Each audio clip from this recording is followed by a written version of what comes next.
Ci troviamo nel triangolo d'oro del Prosecco, tra Valdobbiadene, San Pietro di Barbozza e Santo Stefano. Siamo con Ivan Geronazzo.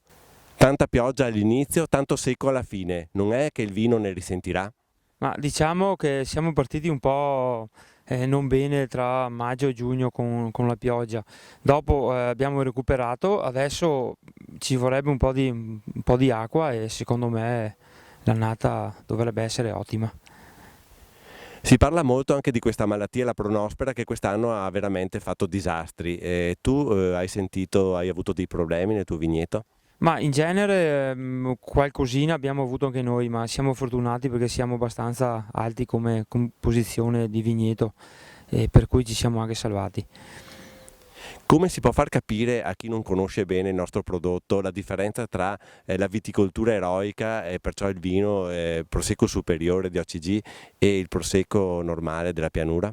Beh, sicuramente una differenza sulla qualità c'è e bisogna portare qua il consumatore proprio sulle nostre zone perché capisca cosa vuol dire viticoltura eroica. Come riesci a conciliare la tua grande passione per i trail, per la montagna, sei anche reduce dal Monte Bianco, con la tua attività? Ma il tempo, quando c'è una passione, si trova sempre il tempo. E alla sera, finito il lavoro, si prende e si parte, bisogna staccare e via, insomma.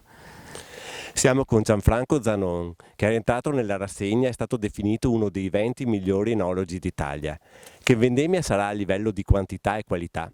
Direi che la vendemmia 2016 si prospetta come un'annata veramente importante, straordinaria, ma abbiamo un'anomalia in questi ultimi 12-15 giorni delle temperature troppo alte.